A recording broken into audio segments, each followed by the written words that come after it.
La Genèse, chapitre 2. Ainsi furent achevés les cieux et la terre, et toute leur armée. Dieu acheva au septième jour son œuvre qu'il avait faite, et il se reposa au septième jour de toute son œuvre qu'il avait faite. Dieu bénit le septième jour, et il le sanctifia, parce qu'en ce jour, il se reposa de toute son œuvre qu'il avait créée en la faisant. Voici les origines des cieux et de la terre quand ils furent créés.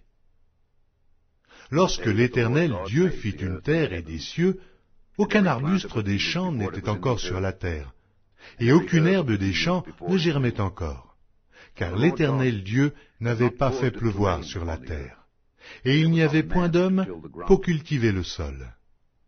Mais une vapeur s'éleva de la terre et arrosa toute la surface du sol.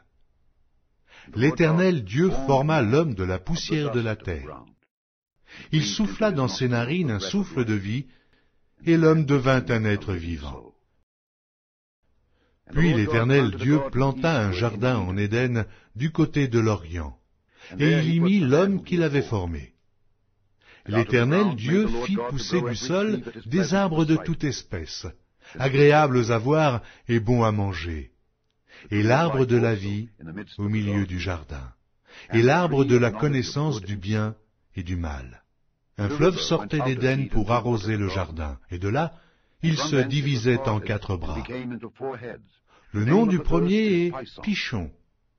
C'est celui qui entoure tout le pays de Havila où se trouve l'or. L'or de ce pays est pur. On y trouve aussi le bdolium et la pierre d'onyx.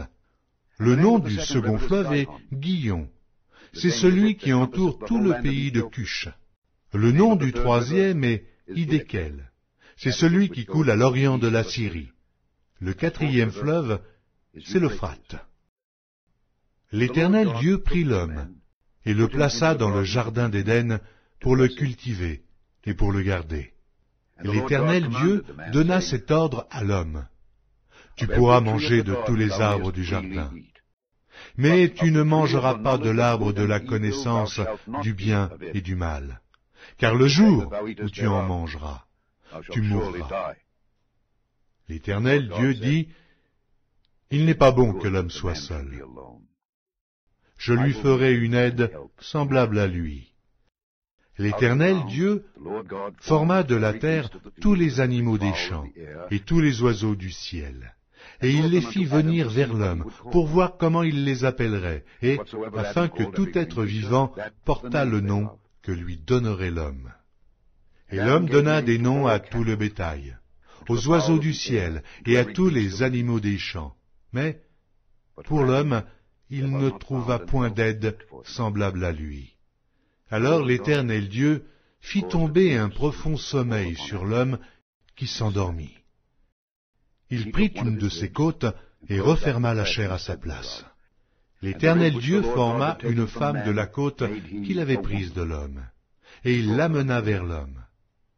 Et l'homme dit, « Voici cette fois celle qui est os de mes os et chair de ma chair.